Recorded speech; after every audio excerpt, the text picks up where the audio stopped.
Es martes 28 de febrero y saludamos a la audiencia que está en esta hora en sintonía por Suramérica, por Centroamérica, por Europa, por las islas del Caribe y Norteamérica o África, si así fuera el caso. Donde quiera se encuentren, que Dios les bendiga y gracias por ser parte de esta transmisión de la lección de la escuela sabática que traemos para todos ustedes. Como siempre, doy gracias al Señor que nos permite llegar hasta los hogares de ustedes con este mensaje. También con los mensajes de salud que se proclaman todos los días por acá, por este medio de comunicación radial y televisivo. Es para nosotros un privilegio llegar a miles de hogares. Recién he estado hablando con un hermano pentecostal que me dice que está pero contento con este mensaje. Amén. Y que incluso él hasta dejó ya de ir a la iglesia los domingos porque ha reconocido que el sábado es el día del Señor. Se ha quedado en casa siguiendo las transmisiones. Amén. Ha hecho de su hogar la iglesia, es parte de la iglesia del aire. Pero me pregunto, ¿cuándo nosotros lo hubiéramos alcanzado con este mensaje? Si no hubiera habido este proyecto médico, misionero, evangelístico, como es el que este ministerio hace. Y si no hubieran habido recursos para pagar los canales de televisión que entraron a su casa. Así hemos entonces, por la gracia del Señor, alcanzado con este mensaje a miles de católicos, metodistas, bautistas, evangélicos, pentecostales. Llama la atención el otro día. Me llama una señora y dice, ¿es usted el señor Orlando Enamorado? Sí, le digo. Mi mamá, me dice, era una fiel televidente de su canal. ¿Y por qué me dice que era? Porque recién, me dice, ha muerto mi mamá. Pero mi mamá, dice, estaba todo el día pendiente de la transmisión en el canal de televisión. Y dice que le dijo estas palabras. Mira, hija, quiero que visites a ese padre. Porque ella era católica. Quiero que visites a ese padre. Ese padre dice que el sábado es el día de reposo. Y quiero que lo visites en su iglesia allá en Dallas. Y le llevas esto. Entonces me dice, yo quiero saber si usted está aquí en Dallas. Y yo le digo, yo no voy a predicar allí este sábado. Yo estoy aquí en Shepherd y voy a predicar en Houston.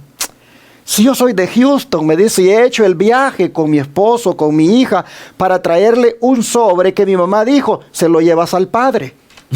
Entonces, yo, me dice, quiero saber cómo vamos a hacer para verlo. Y yo le digo, bueno, yo voy a estar el otro sábado.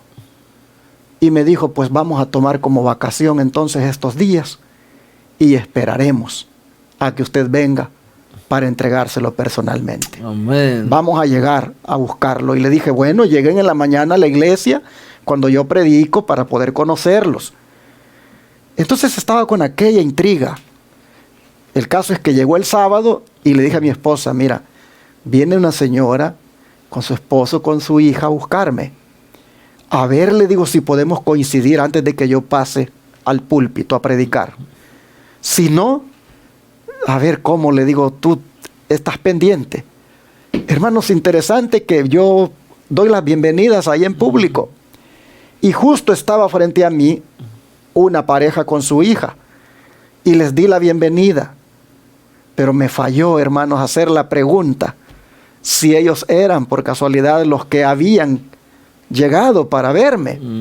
Y yo solamente entonces les di la bienvenida. Llama la atención que mi esposa andaba por el baño a mediados del sermón y cuando venía del baño se encuentra con ella que iba para el baño, la señora, y le dice, ¿sabe que yo vine para ver a este pastor que está predicando allí? Le dijo, porque mi mamá le manda un sobre que me dijo es para el padre. Y entonces mi esposa le dice, él es mi esposo, le dice. Oh, usted es, pues hermana, tome, le dijo, aquí está el sobre, mire, yo no voy a poder quedarme hasta el final del servicio, tenemos que rezarnos para Houston. Pero a mí me hubiera gustado hablar con su esposo, dice, porque quería contarle cómo mi mamá, siendo católica, era una fiel televidente de este canal en Houston. Y mi mamá murió creyendo en el mensaje. Mi mamá le decía padre a su esposo. Ella siempre lo relacionó así. Pero le dijo, ella murió creyendo, le dijo, que este día, sábado, es el día de reposo. Y ella era una fiel televidente. Entonces yo me pongo a pensar, ¿cómo hubiéramos entrado a ese hogar? Si hubiéramos ido tocando puertas. ¿Cómo? Nunca. Yo no sé, hermano, hubiera sido difícil. Pero con la televisión entramos. Y con los diezmos y ofrendas y donaciones que usted da, ese canal entró y esa señora murió creyendo el mensaje. No la pudimos conocer personalmente, pero murió abrazando el mensaje, siendo católica. Y usted sabe, los temas que salen por aquí en este medio de comunicación son fuertísimos, pero ella los entendió y los aceptó. Así que, hermanos, les doy este testimonio para que vean que los diezmos, ofrendas y donaciones que ustedes dan en este ministerio alcanzan corazones, salvan almas y serán de los redimidos en aquel día. Por lo tanto, no sea hoy la excepción. Y aquí, hermanos, vuelvo a poner para ustedes las maneras de cómo pueden aportar. Y siempre utilizo, repito, estos minutos misioneros para impulsar a que los hermanos y hermanas apoyen esta obra. Diezmos, ofrendas y donaciones, usted los puede colocar en cualquiera de esas formas que están ahí en la pantalla. Pero para el radio oyente que no está mirando, hábleme al 214-881-4029 para darle detalles de cualquiera de esas formas. Hoy en día, de cualquier manera, usted puede hacer llegar diezmos, ofrendas y donaciones, aún desde el extranjero. Llámeme al 214-881-4029 o WhatsApp más 1-214-881-4029. Pero si es de Colombia, mire, aquí está ya la cuenta de ahorro allá en Colombia, para que usted haga ahí transferencias a esa cuenta de banco que está en el Bancolombia, tome nota y deposite allí diezmos, ofrendas y donaciones, porque con eso haremos una obra en Colombia de atención gratuita a los enfermos, siendo las manos de Jesús sobre ellos, hermanos, llevando adelante el mensaje de la salud. Así que maneras de cómo unirse a la causa hay, y usted está invitado. Y ahora quiero saludar a la audiencia del canal 51.3 en San Antonio, Texas, anunciándoles al mismo tiempo que este sábado 4 de marzo tendré el privilegio de predicar la palabra del Señor allí, en la Iglesia Advenimiento del Séptimo Día, Los Tres Ángeles, que está ubicada en el 16320 Gibner Road, San Antonio, Texas 78248. Rentamos en el segundo piso del templo que está ubicado en esta dirección. Esta dirección está entre el Highway 1604 y la Military Highway. Y desde las 9 de la mañana estaremos abiertos para dar inicio con el servicio de alabanza, el estudio de la lección de la escuela sabática y posteriormente a eso de las 11, este servidor ha de predicar el mensaje de Dios para nuestras vidas. Así que les invitamos a todos los que nos ven allá en San Antonio, en el canal 51.3, a que vengan con nosotros y adoremos juntos a nuestro Dios. Les esperamos. Hermano Ángelo, qué gusto tener nuevamente. Bienvenido. Pastor, estamos contentos escuchando estos testimonios que hacen que el Espíritu crezca. Nosotros estamos felices de saber que hay personas que están viendo esta transmisión. No le conocemos, pero el Señor sí te conoce, y agradecemos a Dios por toda esa linda ofrenda que usted deposita en este ministerio para que esto siga funcionando. Le damos gracias y bendecimos hoy su casa, su vida, que el Señor sea con ustedes. Hermanos, estamos como siempre sugiriendo que usted no se aparte de la palabra, lea la palabra. Primera de Juan es el texto o los versos que queremos sugerirte esta semana, y cantar ese canto glorioso 249, tal como soy, tal como soy. Es un himno precioso, tal como soy, de pecador, sin otra fianza que tu amor. Queridos, cada vez que esta transmisión comienza, es el momento de usted darle al dedito arriba y compartir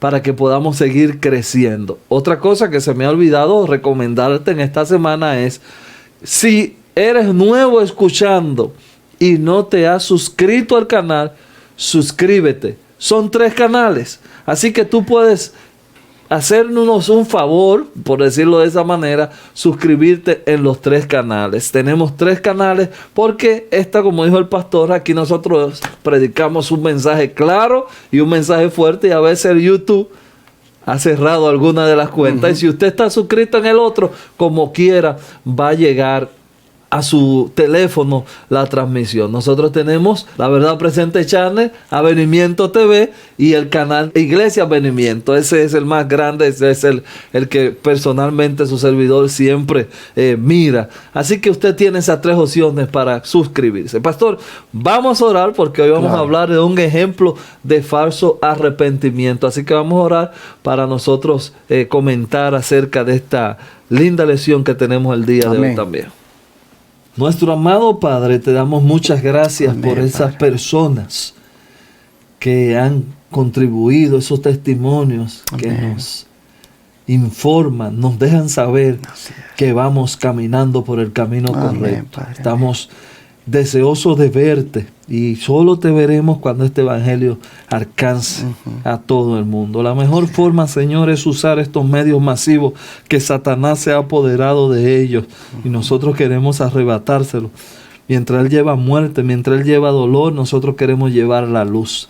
Y así que, Señor, gracias por iluminar los corazones de todo el que aporta en estos servicios y en estos canales que nosotros hacemos por aquí. En el nombre de Jesús. Amén, amén. Ayer nosotros mirábamos que el primer paso para recibir el perdón es arrepentirnos, pero que este debe ser el producto de una obra de convicción hecha por el Espíritu Santo. Si tú no te arrepientes de lo que has hecho, no habrá perdón. Así que es indispensable el arrepentimiento obrado por el Espíritu Santo. Creo que con estas palabras podemos sintetizar pues la lección de ayer. Pero hoy viene una alerta. Y la alerta es de que también existe un falso arrepentimiento. Y debemos cuidarnos de no caer en él. El ejemplo de esto es Judas. Hermano Ángelo, ¿se arrepintió Judas de haber traicionado a Cristo ante los principales sacerdotes? Pastor, lo más triste del caso es que él parecía arrepentido. Eso es terrible.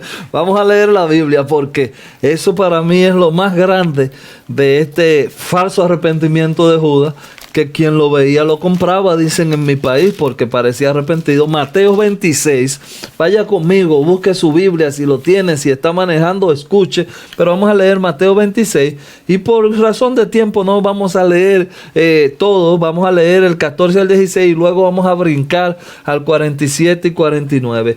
Usted, si me está escuchando por la radio, también me sigue. Vamos a leer Mateo 26, 14, dice: entonces uno de los 12, que se llamaba Judas Iscariote, fue a los principales sacerdotes y les dijo: ¿qué me queréis dar? Y yo os lo entregaré. Y ellos le asignaron 30 piezas de plata.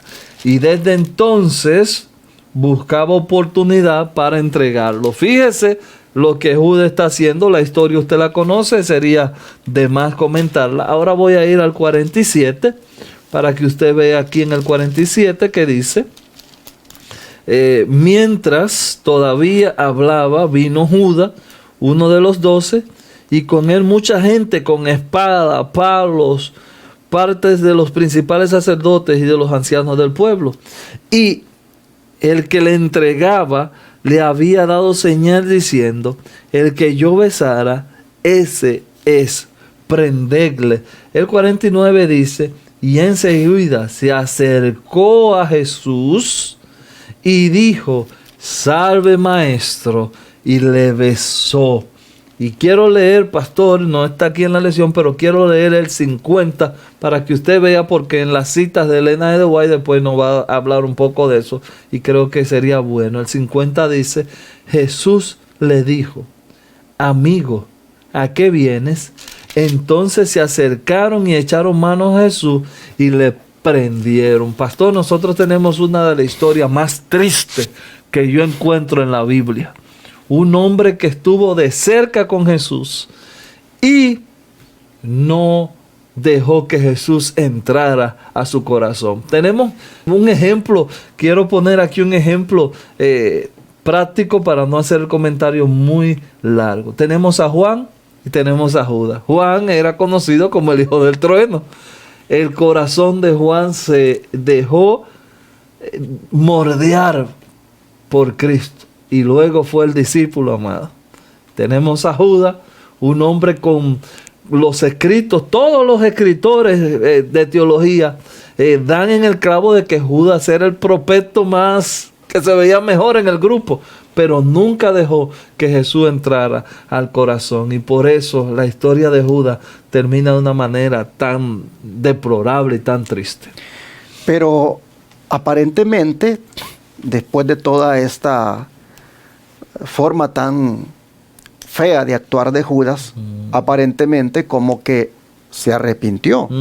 Pues dice en Mateo 27, 3 y 4, que Judas, el que le había entregado, viendo que era condenado, devolvió arrepentido las 30 piezas de plata a los principales sacerdotes y a los ancianos, diciendo: yo he pecado entregando sangre inocente. Mas ellos dijeron: ¿qué nos importa a nosotros? Allá tú. Y hermanos, aquí dice que el hombre se arrepintió. Y también dice que reconoció su pecado. Hasta confesándolo está. Solo que no a Dios, por supuesto, sino admitiendo que ha pecado. Pero dice que se arrepintió y devuelve las 30 piezas de plata. Vamos a mirar en el don profético para ver si realmente Judas se arrepintió o no. ¿Qué fue lo que sucedió con él? ¿Qué le parece, hermano Ángelo, si usted se lee la primera cita, luego su servidor la segunda y luego usted la tercera? Listo. Judas se echó entonces a los pies de Jesús, reconociéndole como hijo de Dios y suplicándole que se librase. El Salvador no reprochó a su traidor. Sabía que Judas no se arrepentía. Su confesión fue arrancada a su alma culpable por un terrible sentimiento de condenación en espera del juicio, pero no sentía un profundo y desgarrador pesar por haber entregado al inmaculado Hijo de Dios y negando al Santo de Israel. Sin embargo, fíjese cómo Jesús actúa con el pecador. Fíjese, muy diferente a cómo actuamos nosotros. Sin embargo, Jesús no pronunció una sola palabra de condenación. Miró compasivamente a Judas y dijo: para esta hora he venido al mundo. Una vez dice que el pecado amortiguó la percepción moral. El que obra mal no discierne los defectos de su carácter, ni comprende la enormidad del mal que ha cometido, y a menos que ceda al poder convincente del Espíritu Santo, permanecerá parcialmente ciego con respecto a su pecado. Sus confesiones no son sinceras ni provienen del corazón. Cada vez que reconoce su maldad, añade una disculpa de su conducta, al declarar que si no hubiese sido por ciertas circunstancias, no habría hecho esto o aquello que se le reprocha. Por medio de la fe y la oración, todos pueden cumplir los requisitos del Evangelio. Nadie puede ser forzado a transgredir. Primero tienen que ganarse el consentimiento propio. El alma tiene que proponerse cometer el acto pecaminoso antes que la pasión pueda dominar la razón o que la iniquidad triunfe sobre la conciencia. No importa cuán fuerte sea la tentación, no es excusa para el pecado. Vamos a leer eso de nuevo. No importa cuán fuerte sea la tentación, no es una excusa para que usted peque. Pastor, nosotros tenemos aquí dos, por decirlo así, dos arrepentimientos. Judas se arrepiente y se va a ahorcar. Ese es un arrepentimiento que deja culpa. ¿Por qué? Porque no confiesa. El que confiesa se libera de culpa. Jesús dice que mira a Judas y no pronuncia una sola palabra de condenación. Entonces, lo mira con compasión y le dice, para esta hora he venido al mundo. ¿Cuál es el arrepentimiento que estamos viendo hoy en día en las personas? Bueno, yo veo que las personas quieren salvarse en su propia vida de pecado y justifican cómo se visten, qué música escuchan, justifican todo con un razonamiento que humanamente pueden convencer a cualquiera. Pero Jesús conoce el corazón tal y como conoce el corazón de Judas. ¿Cuántas personas supuestamente arrepentidas? Mira, los otros días hablaba yo con una persona muy arrepentido, muy aleluya, muy gloria a Dios, pero es enemigo de sus hermanos. Entonces tú dices, ¿de qué te vale andar con Biblia, con corbata, muy aleluya, muy gloria a Dios, cuando tú no puedes dejar ese rencor que tú tienes o esa, no, que me hicieron demasiado daño? Hermanos, ¿y qué arrepentimiento fue el que usted experimentó? Así que nosotros tenemos hoy, no importa cuán fuerte sea la tentación, no es una excusa para que usted peque. El verdadero arrepentimiento, hermanos, es el que incluye dolor por haberle fallado a Dios. Así es. Pero aquel que solo se arrepiente uno por miedo a las consecuencias, ese no es arrepentimiento, sino que es remordimiento. Y un ejemplo bien claro de esto es Judas. Si ustedes se fijaron en la cita del don profético, dice que la confesión le fue arrancada de su alma culpable por un terrible sentimiento de condenación en espera del juicio. Pero no sentía un profundo y desgarrador pesar por haber entregado al Inmaculado Hijo de Dios y negado al Santo de Israel. Entonces, si sentir un profundo y desgarrador pesar por haber pecado constituye el verdadero arrepentimiento, algo que él no experimentó, o sea, Judas, entonces nosotros debemos asegurarnos cuando nos arrepentimos, ¿qué clase de arrepentimiento es ese? ¿Es el movido por el miedo a las consecuencias o por el dolor de haberle fallado al Señor? Así que, hermanos, hoy nosotros vemos cómo es necesario estar atentos para saber cuál es el arrepentimiento genuino. Primeramente, es el que el Espíritu Santo induce a experimentar.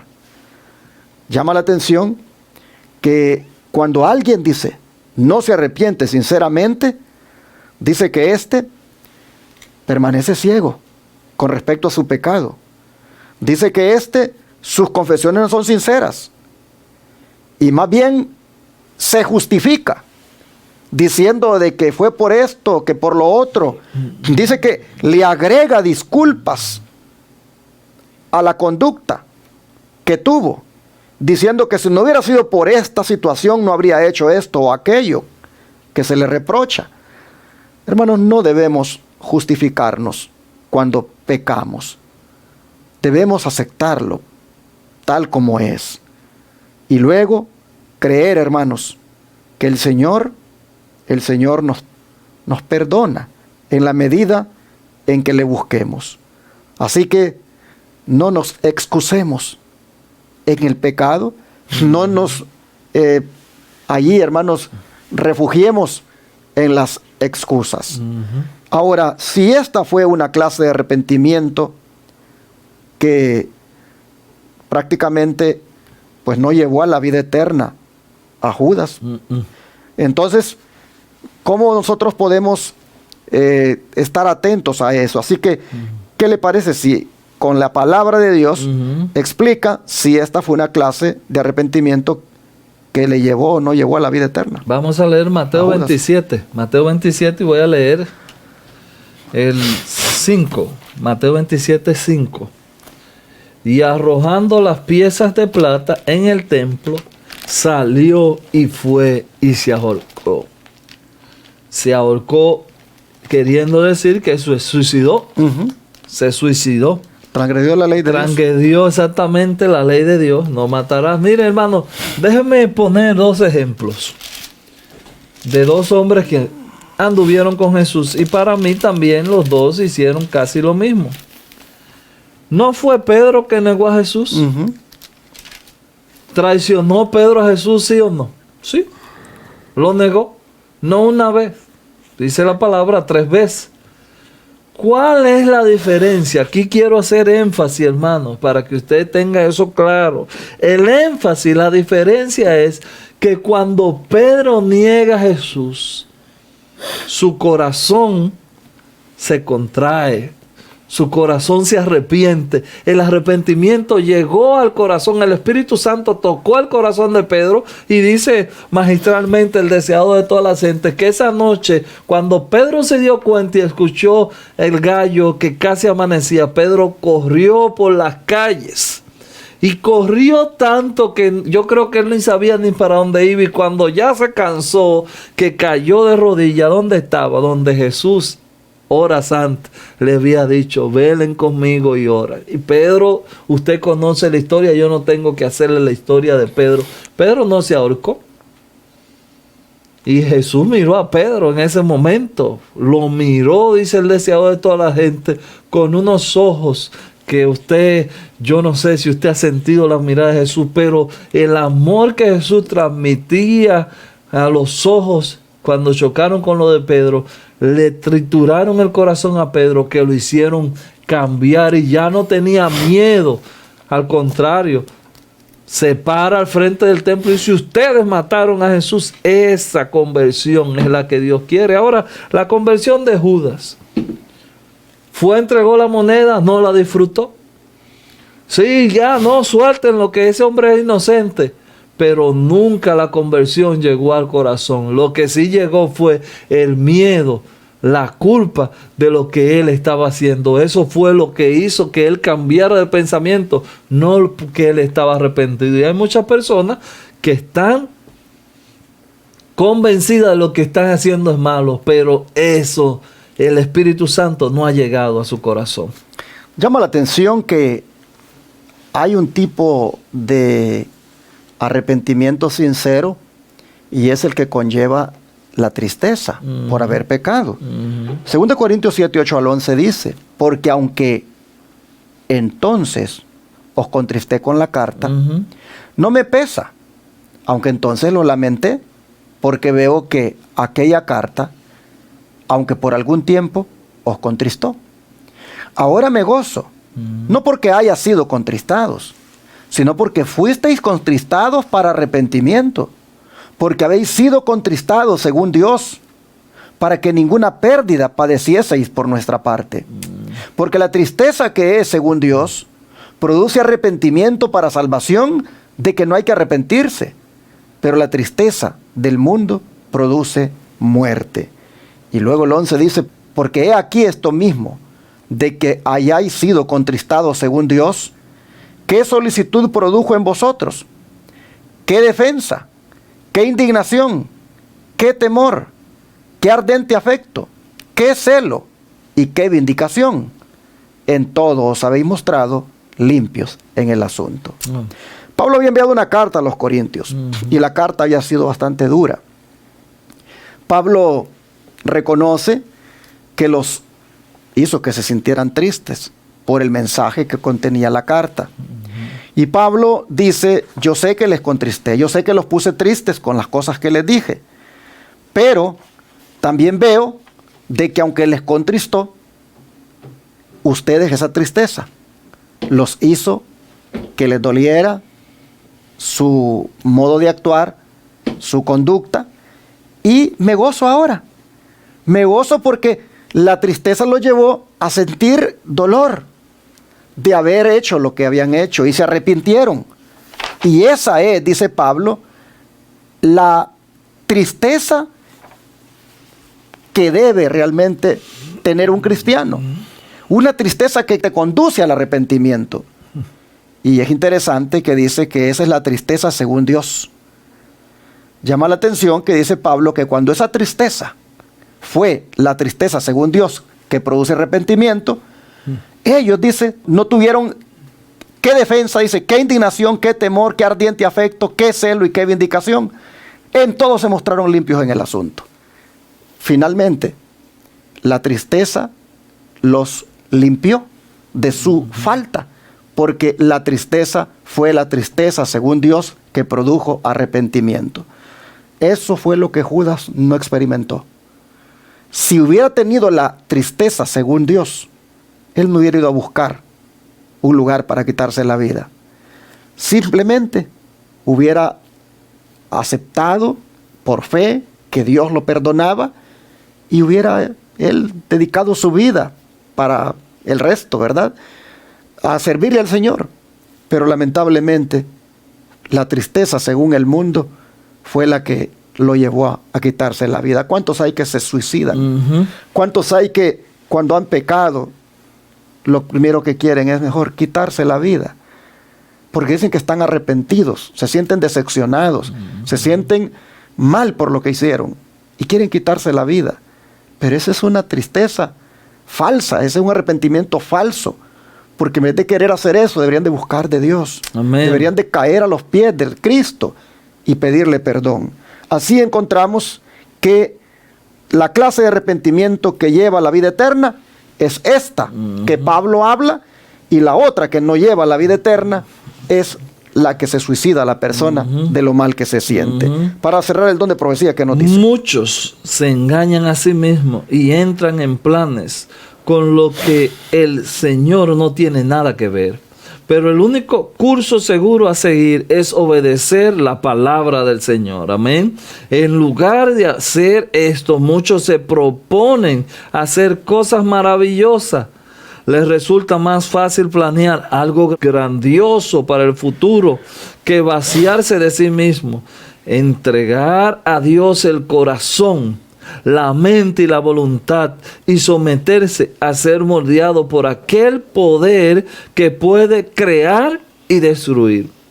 Que los jóvenes examinen críticamente sus motivos mediante la oración y el escrutinio de las Escrituras, y vean si su propia voluntad e inclinación no se aleja de los requisitos de Dios. El joven o la instructor joven del 23 de marzo del año 1893. Ahí está, pastor, claramente. Nosotros tenemos un Dios que trabaja el corazón, la mente y la voluntad. Es un completo. Usted no puede convertirse nada más de mente.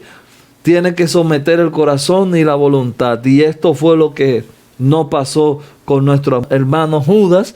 Y fue y cometió el error que comete todo hombre que entiende que Dios no le ha perdonado. Fue y se quitó la vida aun cuando sintió que él, entre comillas, se había arrepentido, sentía su culpa, y la culpa no lo dejó hasta que fue y cometió ese error que le costará su vida eterna. Hermanos, hay un arrepentimiento verdadero, y es el que nosotros queremos exhortarte hoy que busque. Confiesa tu pecado, apártate de él, y como dice el pastor en la lectura que leyó, como le dijo Pablo a los hermanos, esos hermanos entendieron que la palabra era fuerte, pero era necesaria para que ellos sean salvos. Entonces, mis hermanos, hagamos lo que dice aquí que los jóvenes deben hacer, y por ende los adultos. Examinar críticamente nuestros motivos. Amén. Mediante la oración y el escrutinio de las Escrituras, ver, hermanos, qué es lo que nos motiva al arrepentimiento, ver si estamos haciendo las cosas correctamente. Este día yo creo que es un buen momento para pedir a Dios que nos ayude para arrepentirnos de verdad, para que entremos en esa tristeza profunda de haber pecado y no solo miedo a las consecuencias, como lamentablemente fue lo que experimentó Judas. Oramos por eso. Amado Padre, Amén. pedimos en esta hora que nos des el privilegio de experimentar el verdadero arrepentimiento. Amén. Que no caigamos, Señor, en ese falso del cual cayó Judas, el cual solamente expresa un remordimiento por las consecuencias, por el temor al juicio, porque sabe que se va a perder, sino que sea, Señor, porque de verdad da tristeza de haber ofendido a un Dios santo como tú. Amén. Suplicamos que hoy cada uno de nosotros anhele y encuentre ese arrepentimiento genuino. Amén. Danos, oh Padre, tristeza por haber pecado. Danos tristeza por haberte ofendido. Danos, Señor, esa tristeza que nos lleve de verdad a no volver a hacerlo. Ayúdanos, por favor, a arrepentirnos de verdad. Y, oh Padre, que ninguno caiga en el falso arrepentimiento de Judas, sino solo en el verdadero, en el que tú apruebas. Lo pedimos en el nombre de Jesús. Amén.